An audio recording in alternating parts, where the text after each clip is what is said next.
Amigos queridos, Jesus é o nosso mestre, modelo e guia da humanidade da terra, para quem nesta hora elevamos o nosso pensamento, para juntos comungarmos de suas vibrações doçurosas, da sua misericórdia em favor da nossa pequenez e do influxo divino que jorra em favor da paz da humanidade da terra.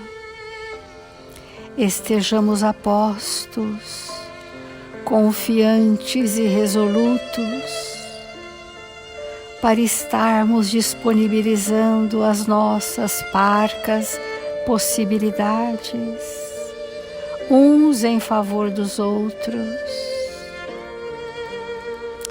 para que nos sintamos irmãos, doando o que trouxemos de melhor em nós. Dá, Senhor Jesus, que em seu nome possamos estar aprendendo a servir, aprendendo a doar incondicionalmente das infinitas bênçãos que recebemos do seu amor. Neste momento da humanidade, Senhor, te pedimos humildemente em favor da paz entre os homens, da concórdia, do respeito e da legítima fraternidade, para que todos, em harmonias com esse diapasão de amor, possamos estar apostos uma vez mais no trabalho, na seara a nós concedida. Obrigada, amigos queridos. Obrigada, Senhor Jesus. Faça-nos instrumentos dignos e úteis, onde quer que estejamos, hoje e sempre, e que assim seja.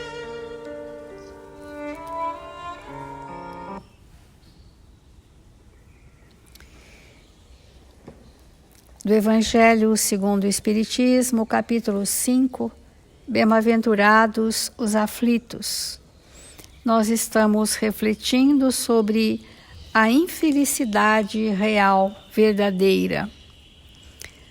Para que a gente possa discernir o que é a infelicidade, nós temos que sentir o que é a felicidade possível na Terra.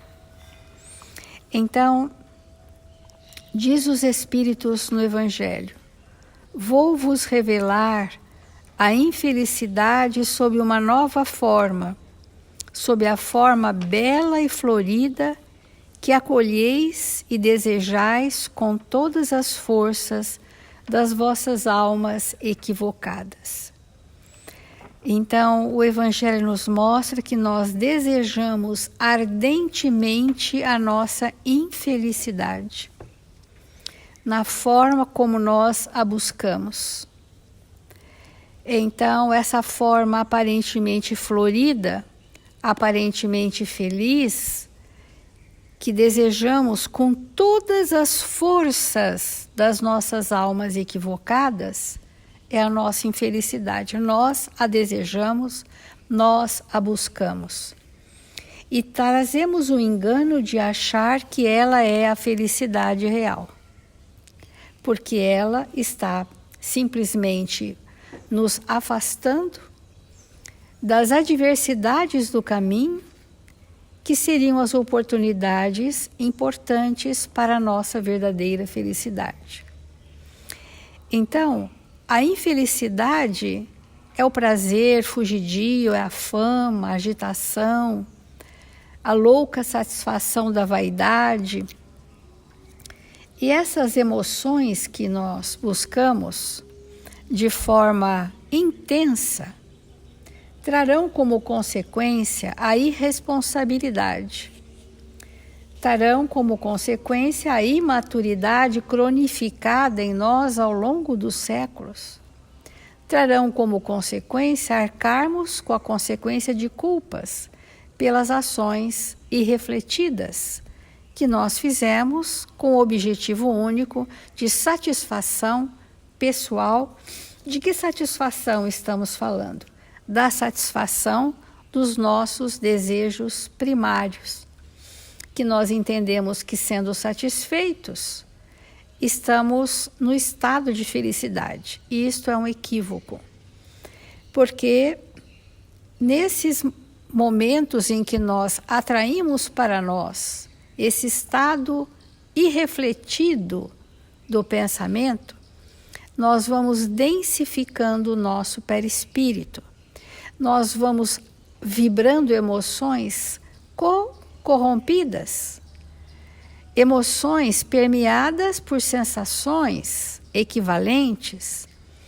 Então, nosso pensamento, dessa forma, vai buscar no fluido cósmico os elementos tão densos quanto são as nossas emoções, sensações, vis, para abastecer o quê? A tola vaidade, os pueris caprichos, para receber muito sem precisar dar nada de nós mesmos, que esse é o estado cronificado do egoísmo. Então, nós estamos dizendo que a infelicidade, que nós tanto buscamos, pensando ser a verdadeira felicidade, trarão para nós essas consequências. Porque os infelizes, os espíritos que estão no grau da infelicidade, são os espíritos que trazem o mal prevalecente em si. Então, o que nos infelicita? O mal que há em nós. Esse mal que há em nós, que é tudo que não seja a verdade, é o mal. O mal que há em nós geram impulsos. E nesses impulsos, nós repetimos as experiências passadas, trazendo para nós graves comprometimentos. Então, o Evangelho diz assim: a infelicidade é a agitação, a fama, a louca satisfação da vaidade que fazem calar a consciência. Esse tipo de busca calam a consciência, ou seja, obliteram a passagem do pensamento à consciência, com verdadeiros tampões. Esses tampões representam as nossas más paixões, as nossas escolhas equivocadas, as nossas emoções densificadas pelas sensações corrompidas, vão formando tampões entre o pensamento e a consciência, e cortamos o fluxo divino que vem da consciência para nós. Olha que interessante a infelicidade. A infelicidade faz romper o fluxo divino que verte ou verteria da consciência para o nosso campo mental. Fica interrompido. Então, fazem calar a consciência, que comprimem a ação do pensamento. O pensamento, quanto mais restrito, mais denso. Quanto mais expandido em altas frequências, mais fluido. Então, nós comprimimos o pensamento, calamos a consciência, formamos tampões de emoções doentes, impedindo nosso acesso às leis divinas e interrompendo o fluxo divino que vem da consciência para o nosso campo mental. Essa é a verdadeira infelicidade.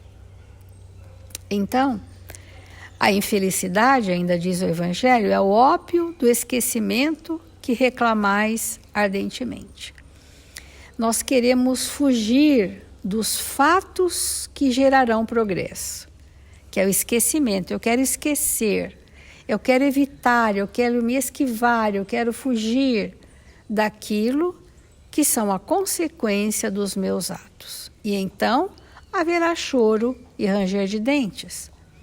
Porque tudo que ofusca a luz do Espírito, segundo Emmanuel, no Religião dos Espíritos, se chama materialismo. Tudo que faz calar a consciência, que que ofusca a luz do Espírito, que intercepta o fluxo divino em nós, se chama materialismo. E a verdadeira infelicidade sobre o mal que há em mim é o materialismo. Então, nós estamos num tempo de espiritualização da existência. Esse é o tempo do Espírito. Estamos sendo convidados a espiritualizar a nossa existência.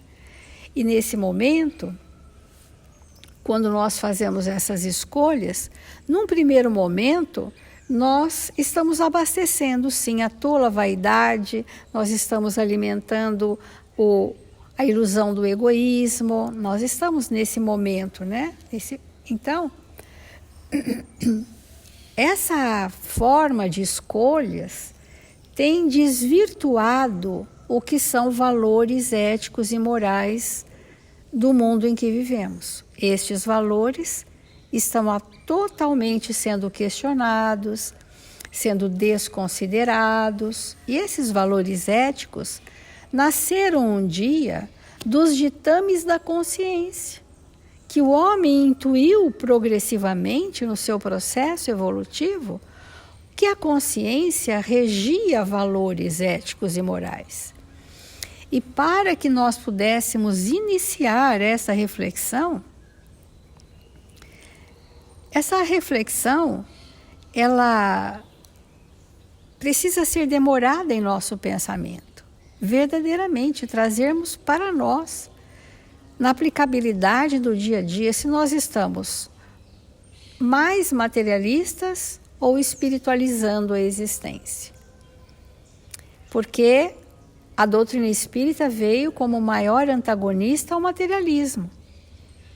E se nós nos dizemos espíritas cristãos, nós precisamos sentir que nós estamos nesse momento de libertação do materialismo.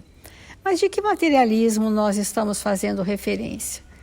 Todas as posturas anestesiantes da consciência. Não tem a ver com bens materiais, não tem a ver com isto, tem a ver com as emoções doentes, como nós estamos vendo os tormentos.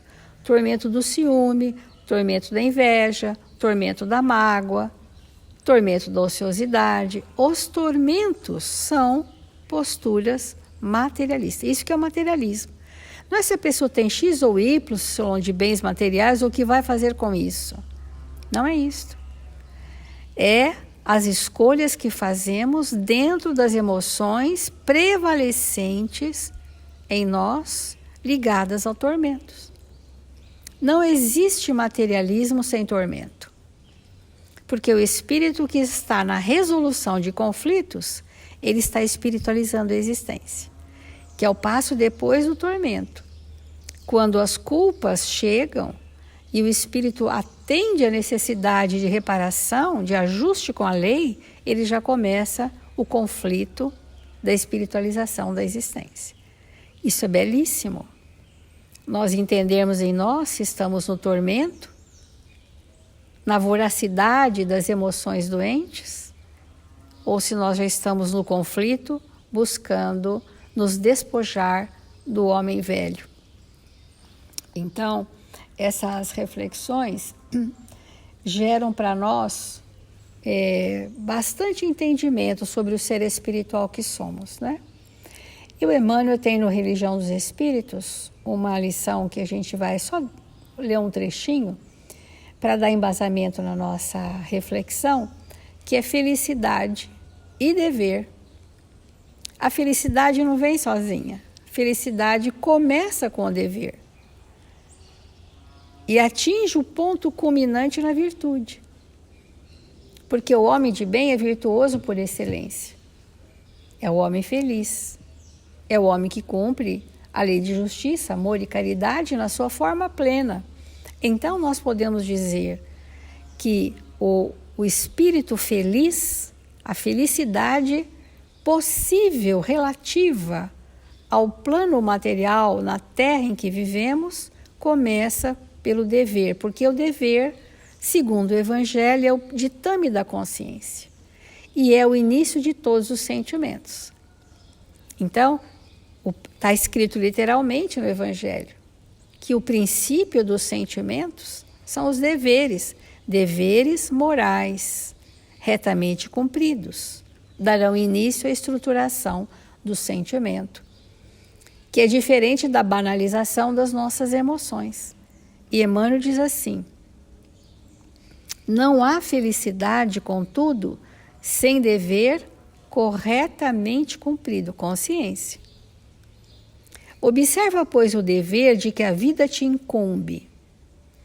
Quando nós entendermos que os deveres são oportunidades de felicidade, nós vamos mudar bastante o foco das nossas escolhas.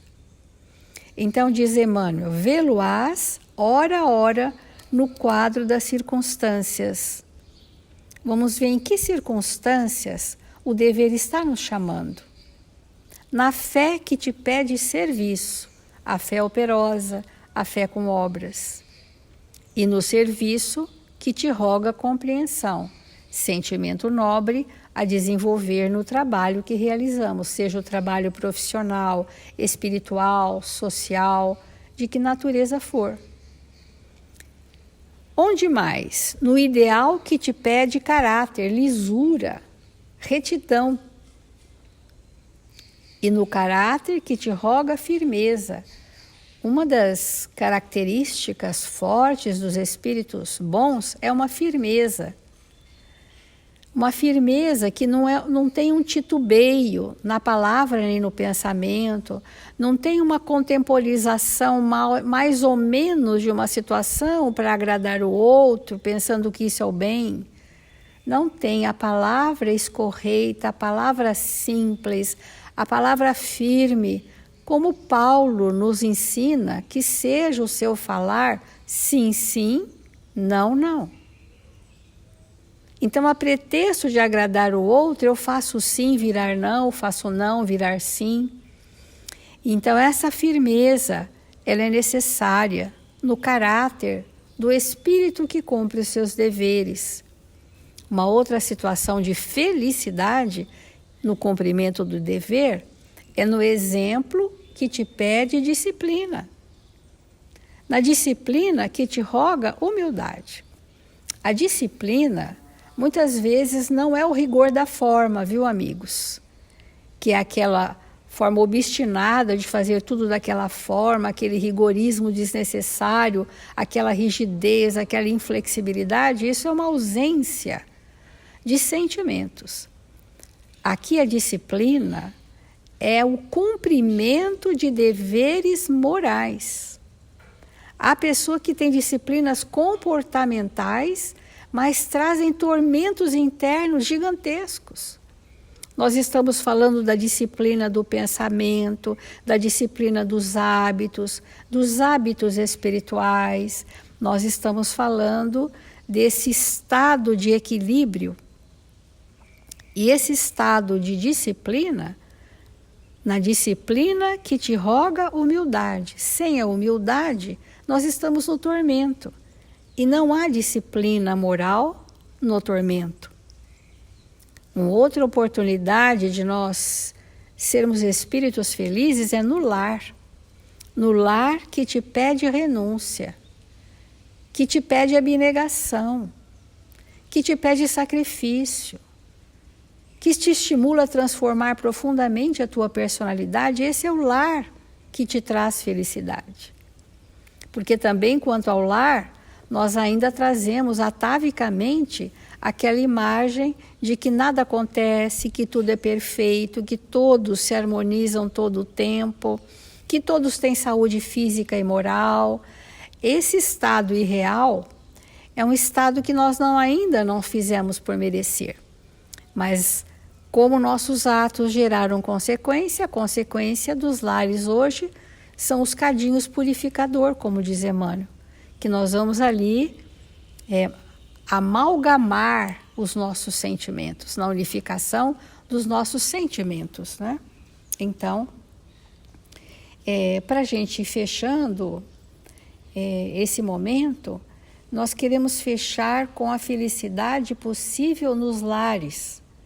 Vamos compreender que esses desafios vão esculpir nos nossos sentimentos a verdadeira felicidade pelo dever consciencial que nós estamos ali honrando no ambiente familiar.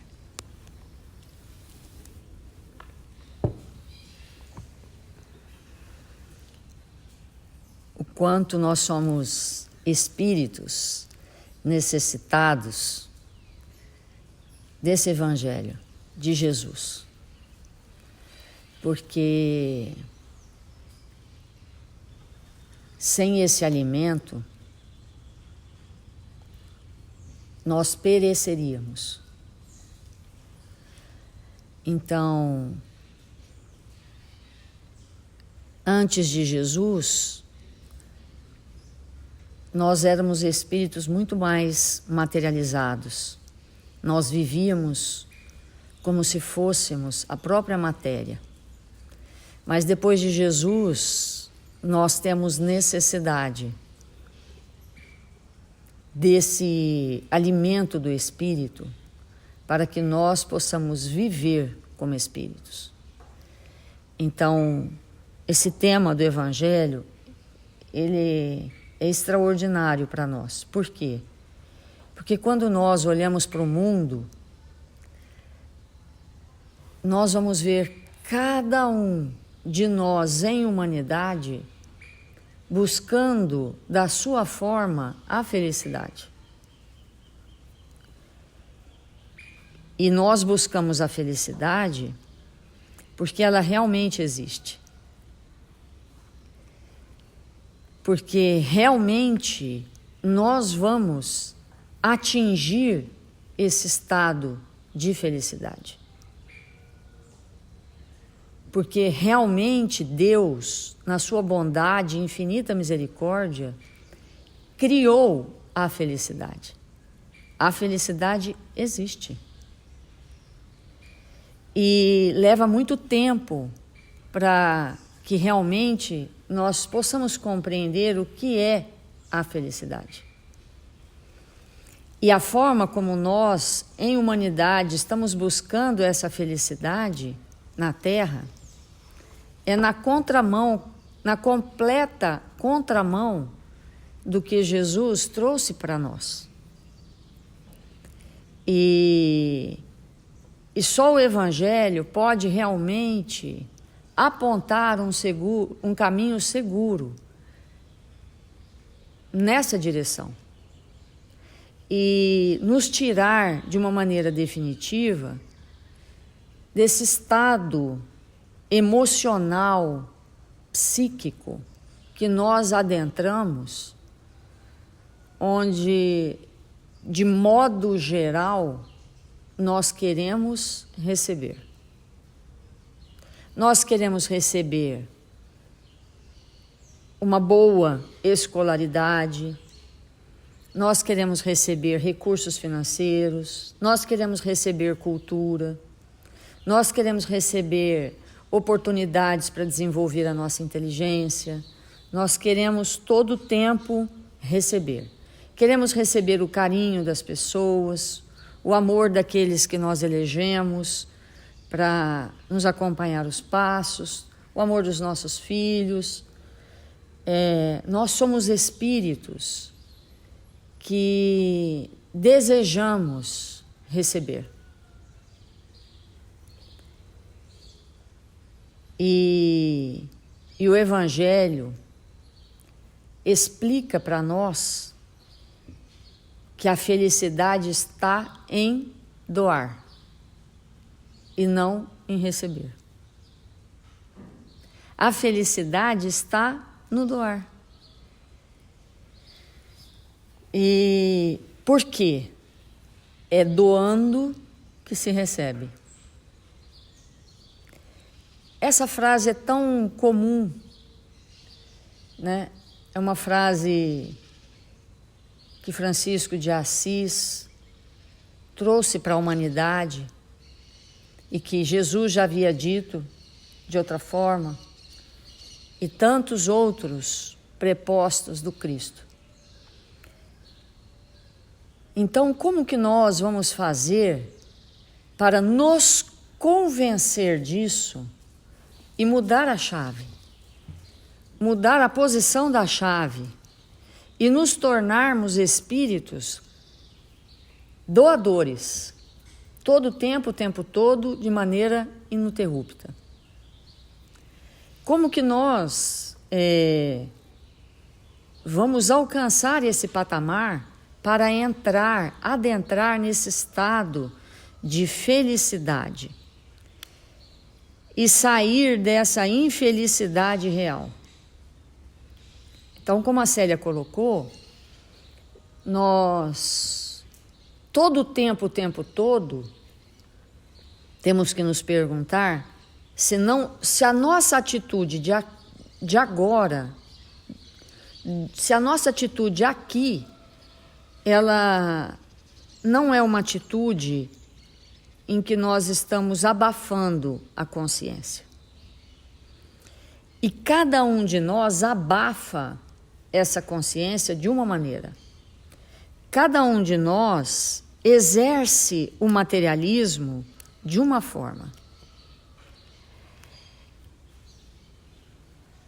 E a gente tem dificuldade de admitir que somos materialistas, porque a gente vê o materialismo às vezes no outro e pensa assim, mas eu não faço isso, mas eu não sinto assim. Porque isso é a forma que o outro expressa o materialismo, mas eu expresso de uma outra maneira. E identificar na nossa intimidade como é mesmo que nós expressamos esse materialismo que empana a nossa consciência e que, como fala aqui o Evangelho, que consequentemente há uma compressão do pensamento, o pensamento coagula, ele fica mais lento, ele fica com uma onda muito maior e portanto, fica incompatível com a consciência. Porque quando nós agimos pela força centrífuga e não centrípeta, quando nós queremos tudo para nós, invariavelmente a nossa consciência ela fica tamponada.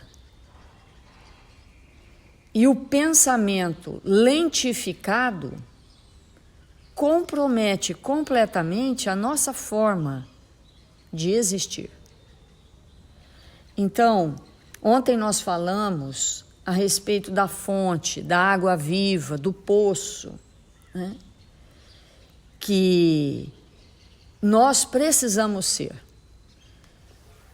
Quantas vezes nós estamos ao lado de alguém e pensamos estar doando o melhor de nós para esse alguém, e esse alguém mostra para nós que não está sendo abastecido por nós.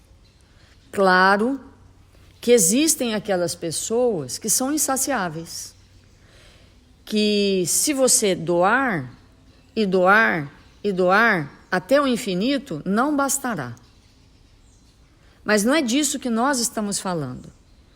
Nós estamos falando que muitas vezes a qualidade daquilo que nós damos é comprometida por esta infelicidade real que nós cultuamos em nosso coração e que, portanto, impede que nós possamos doar para o outro água viva.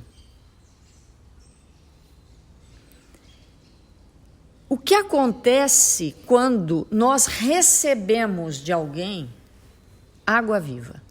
O que acontece? É aquilo que Jesus falou para a mulher samaritana. Se você beber dessa água, nunca mais terá sede. Então, nós vamos ver, por exemplo, Paulo de Tarso,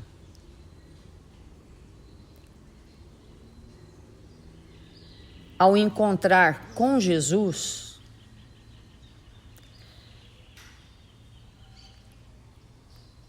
no deserto do Saara, olha a importância disso. Jesus poderia aparecer para Saulo em qualquer lugar, mas Jesus escolheu o deserto do Saara.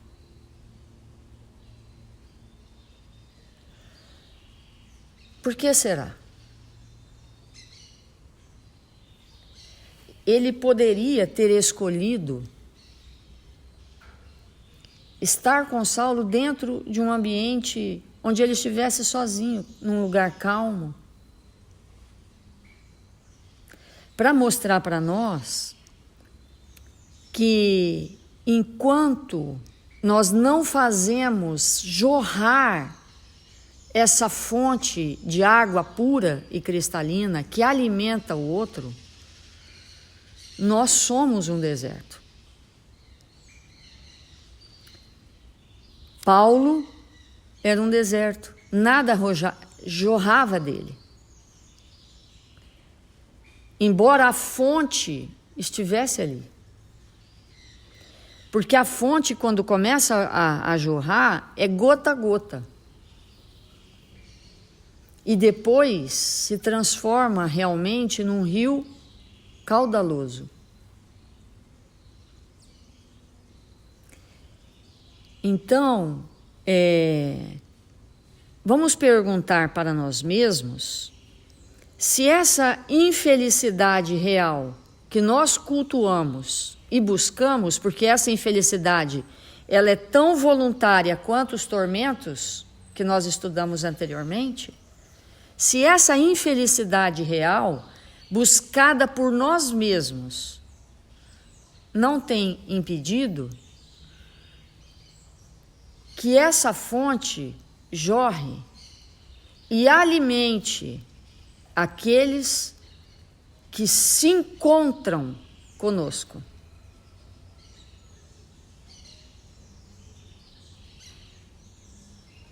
Vamos pensar nas pessoas que nós encontramos, seja no nosso ambiente de trabalho, seja na nossa família, seja na casa espírita, seja onde for. Vamos pensar se nós temos exemplos de espíritos que são fonte de água viva, que quando a gente chega, a sede passa. E o que será que essas pessoas têm que nós ainda não temos?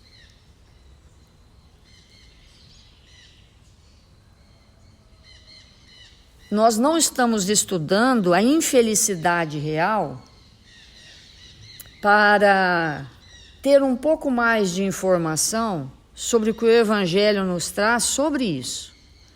Mas nós estamos estudando a infelicidade real para deixar de sermos realmente os infelizes. É para isso. E como que nós vamos fazer isso?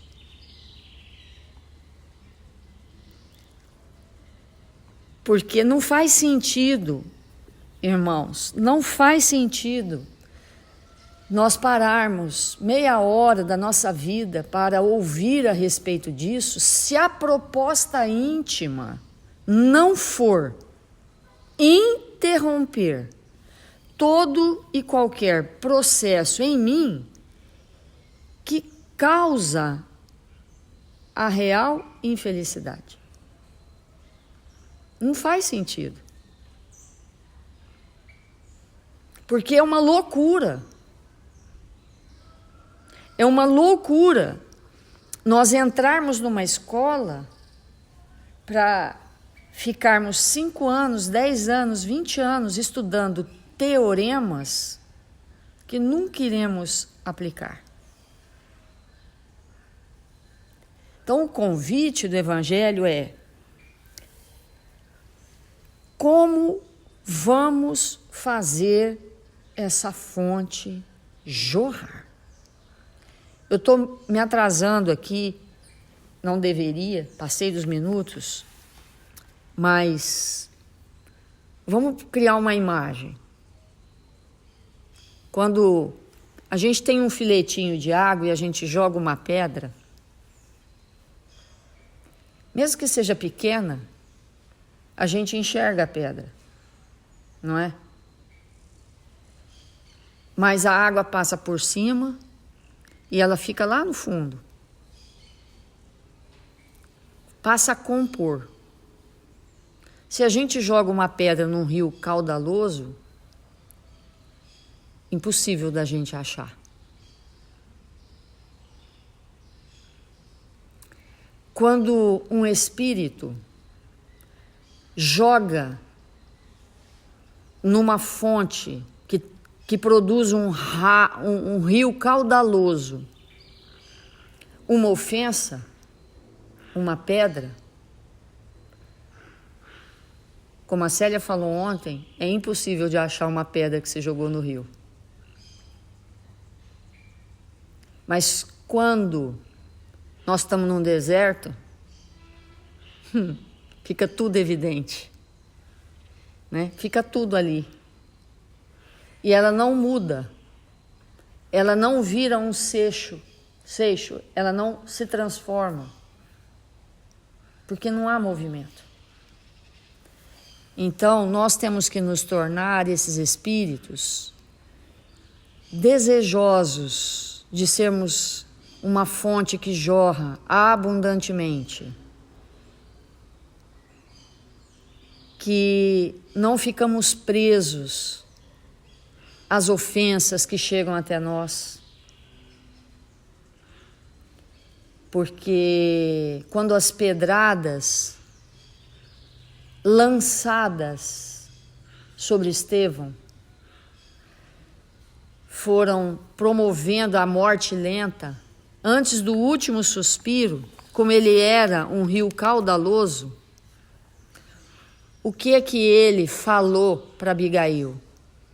Irmã, casa com ele. Por quê? Porque ele é um homem bom. Acolheu as pedras, porque era um rio caudaloso. Então, a infelicidade real seria prestar atenção nas pedras e não no amor. Portanto, não adianta a gente estudar a infelicidade real se a gente não praticar. Vamos pensar profundamente nisso e fazer a nossa prece.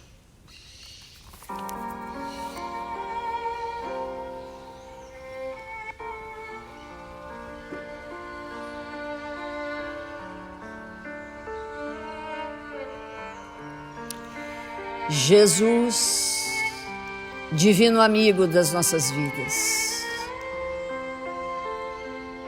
que nesse momento tão especial das nossas vidas, nós possamos aprender a deixar fluir de nós o amor de Deus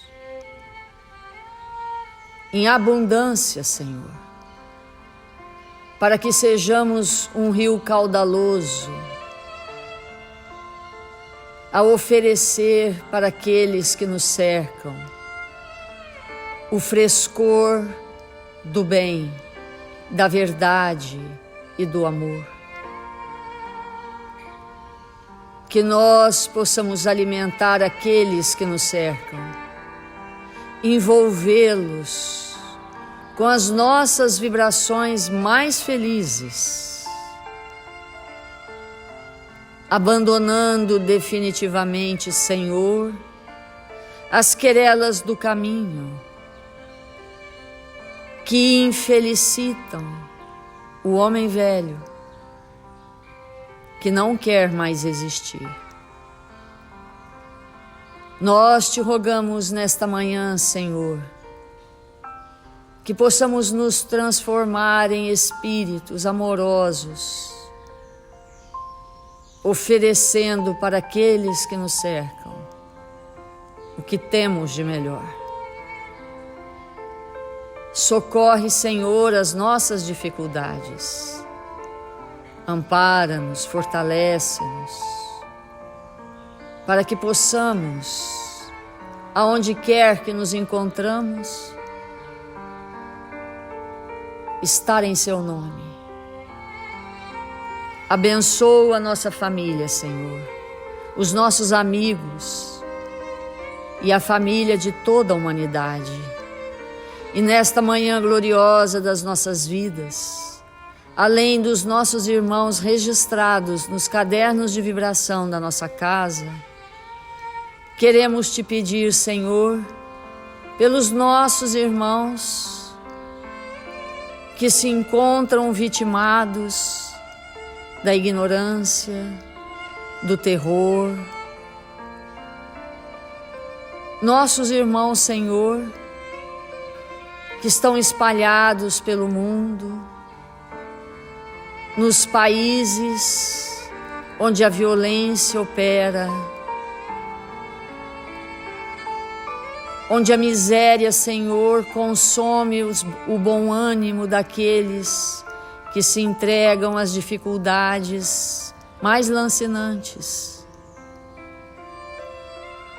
Que os bons espíritos possam visitá-los, lançar sobre eles calma, resignação e bom ânimo para enfrentar as adversidades do momento. Rogamos, Senhor, paz aos corações da terra. E pedimos a Jesus, o nosso Mestre, que nos fortaleça para que possamos executar as nossas tarefas onde quer que nos encontremos. Se conosco, Senhor, agora e sempre. Que assim seja.